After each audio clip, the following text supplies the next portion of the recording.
Assalamualaikum warahmatullahi wabarakatuh. Salam sejahtera untuk kita semua. Salam Om Swastiastu, Namo Buddhaya, salam kebajikan.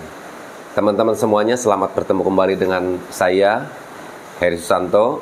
Pada kesempatan hari ini, saya akan mencoba untuk mengulas tentang misteri sebuah CCTV di dalam kasus Subang. Sebelumnya, saya mengucapkan terima kasih kepada teman-teman semuanya yang selalu setia bersama-sama mengawal kasus Subang ini, dan mudah-mudahan apa yang kita lakukan ini sebagai warga masyarakat, sebagai warga negara Indonesia yang peduli akan kebenaran untuk bagaimanapun kasus yang terjadi di Subang ini agar dapat cepat terungkap dan pelaku dapat mempertanggungjawabkan perbuatannya sesuai dengan hukum dan perundang-undangan yang berlaku di negara kita. Teman-teman semuanya, mungkin dari teman-teman semuanya ada yang pernah menonton video-video saya sebelumnya dari awal terkait tentang CCTV.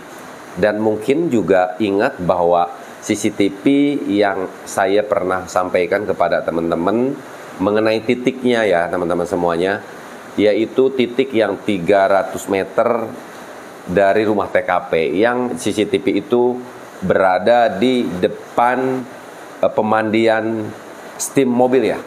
Dan waktu itu juga saya juga pernah mencoba untuk berbicara dengan pemilik ya, atau pengelola daripada pemandian mobil atau cuci steam ini.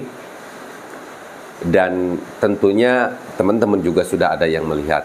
Nah, teman-teman semuanya, berbicara tentang CCTV, sekarang sangat banyak sekali ya beredar tentang video, tangkapan video ya, yang entah di radius berapa kilometer atau radius berapa meter tangkapan CCTV tersebut. Tetapi yang jelas yang dekat maupun yang jauh juga sedianya, dan alhamdulillah mungkin CCTV tersebut juga setidaknya dapat memberikan petunjuk kepada kita semuanya, dan juga wabil khusus kepada pihak penyidik dari Polres Subang maupun Polda Jabar dalam pengungkapan sebuah kasus yang terjadi di Subang ini. Nah, teman-teman, yang pertama itu, yang kedua yang tidak jauh dari rumah TKP yang mungkin diperkirakan radius sekitar 250 meter lah, atau kurang lebih sekitar 150 meter, 100 meter sampai 250 meter, itu persis di SMA Negeri 1 Jalan Cagak. Dan waktu itu juga saya sudah menanyakan terkait CCTV yang ada di depan SMA tersebut kepada security yang bertugas di sana. Tetapi karena saya merasa tidak puas dengan jawaban dari security yang bertugas di SMA Negeri 1 Jalan Cagak tersebut, saya juga mencoba untuk datang menemui kepala sekolah. Dan waktu itu saya sempat berbincang dengan kepala sekolah. Dan juga mungkin teman-teman ingat bahwa kepala sekolah sampaikan bahwa CCTV tersebut pada tanggal kejadian dalam keadaan mati. Tetapi pada saat saya datang, itu memang sudah hidup. Oleh karena itu saya juga mencoba untuk ingin menanyakan lebih dalam lagi terhadap kepala sekolah. Dan beliau katakan bahwa justru CCTV itu dihidupkan lagi setelah adanya kasus yang terjadi di Jalan Cagak Subang ini. Jadi sehingga pihak sekolah juga berinisiatif untuk bagaimana bisa menghidupkan dan memasang CCTV kembali yang ada di SMA Negeri 1 Jalan Cagak itu. Bagi teman-teman yang belum menonton videonya, silakan dilihat di channel saya, mungkin ada penjelasan yang disampaikan oleh pihak kepala sekolah. Kenapa? Karena biasanya itu teman-teman suka lebih teliti ya dalam menyimak video-video gitu, sampai durasi menit per menit, detik per detik. Teman-teman juga bisa melihat gestur, mimik muka dan sebagainya, dilihat, disesuaikan dari sisi kelajiman atau kebiasaan teman-teman, tentunya lebih pinter ya. Nah, itu yang kedua. Yang ketiga, saya juga masih ingat CCTV itu diperkirakan mungkin sekitar antara 500 sampai 700 meter yang CCTV itu berada juga di toko jok motor tersebut ya teman-teman. Mungkin teman-teman juga ada yang pernah melihat, ada yang belum silahkan melihat. Nah, Saya melihat dari ketiga CCTV yang memang saya sempat datangi, saya melihat bahwa CCTV ini yang sesuai dengan jaraknya masing-masing itu hanya sudah disampaikan kepada teman, hanya bisa menangkap pergerakan ya, hanya bisa menangkap arus maju kendaraan saja. Misalkan orang bawa motor atau orang mobil lewat, kita tahu ya tentunya kalau mobil lewat setidaknya dapat termonitor ya setidaknya dari warna mobil dan juga plat nomor mobilnya ya teman-teman, karena menurut pendapat saya identifikasi sebuah kendaraan itu akan lebih enak apabila dilihat memang dari nomor plat nomor kendaraan dan juga dari warna mobil dan jenis mobilnya. Dan berbicara tentang CCTV, mungkin teman-teman juga dulu masih ingat juga, dan ini juga sempat ramai ya, entah didapat dari mana, tapi yang jelas kalau tidak salah waktu itu CCTV yang ada di dekat cuci steam itu tadi.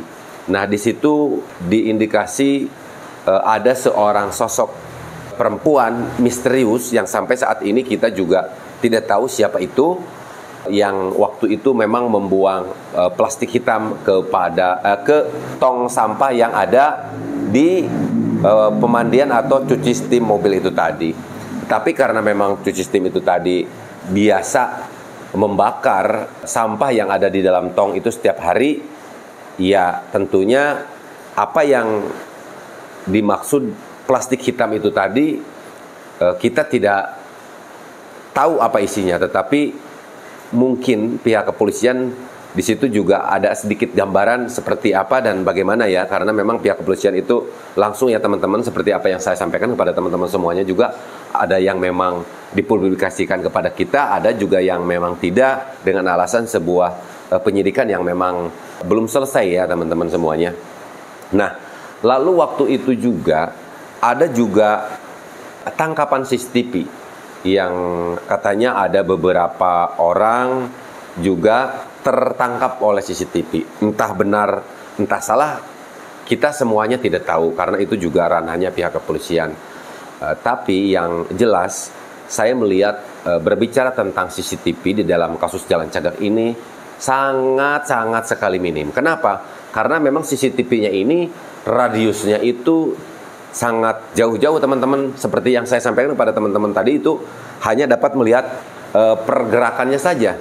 Jadi tidak bisa melihat atau menangkap kejadian pada saat di TKP. Kenapa? Karena memang di TKP dipastikan memang tidak ada CCTV yang dapat monitor pergerakan atau segala sesuatu yang dilakukan di luar rumah TKP tentunya teman-teman semuanya. Nah, yang terkadang menjadi bingung juga, bingung saya juga, saya yakin juga teman-teman semuanya, kalau yang namanya orang dapat tertangkap ya, tetapi waktu itu memang tidak diinfokan, kita tidak dapat mendengar berita dari berbagai channel manapun, baik dari kanal-kanal YouTube maupun media nasional tentunya yang sering sekali meng-up atau menyuarakan kasus Subang juga pada saat waktu itu ya teman-teman semuanya.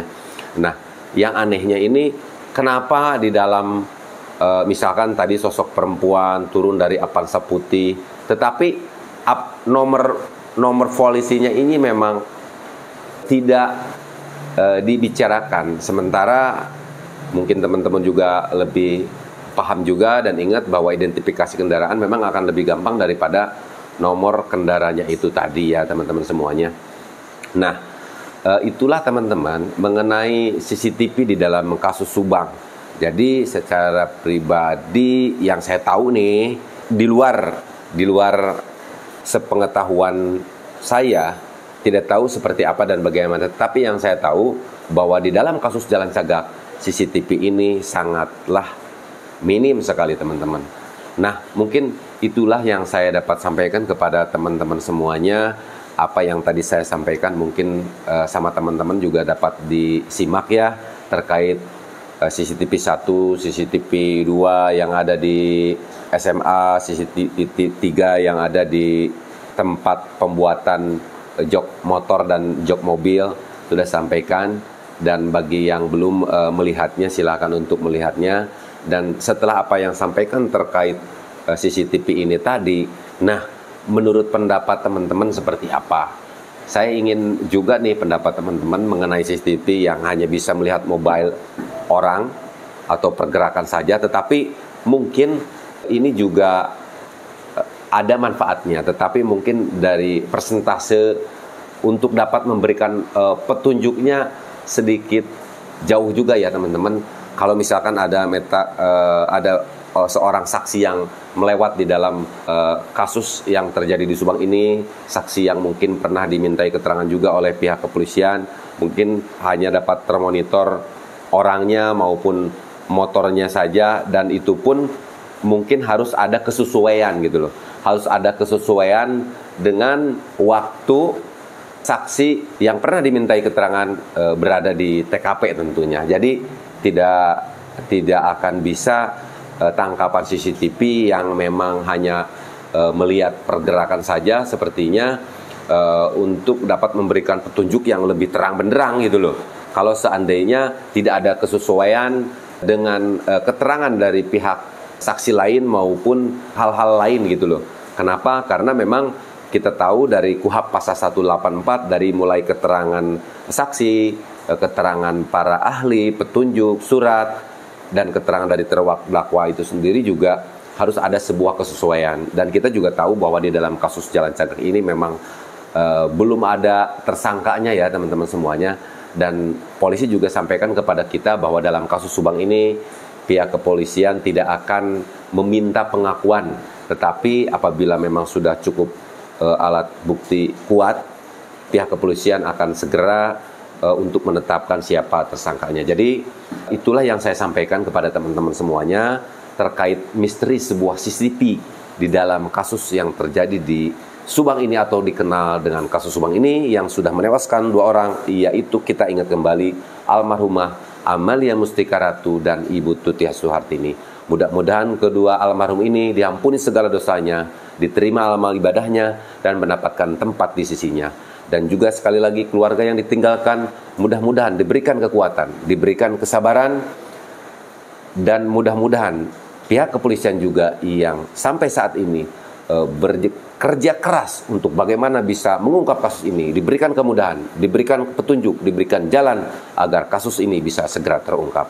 Demikian teman-teman semuanya, Bhinneka Tunggal Ika, Tanhana Dharma Mangruah, berbeda-beda tetapi satu jua, tiada hukum yang mendua. Wabillahi taufiq wal hidayah, wal inayah wal barokah. Assalamualaikum warahmatullahi wabarakatuh.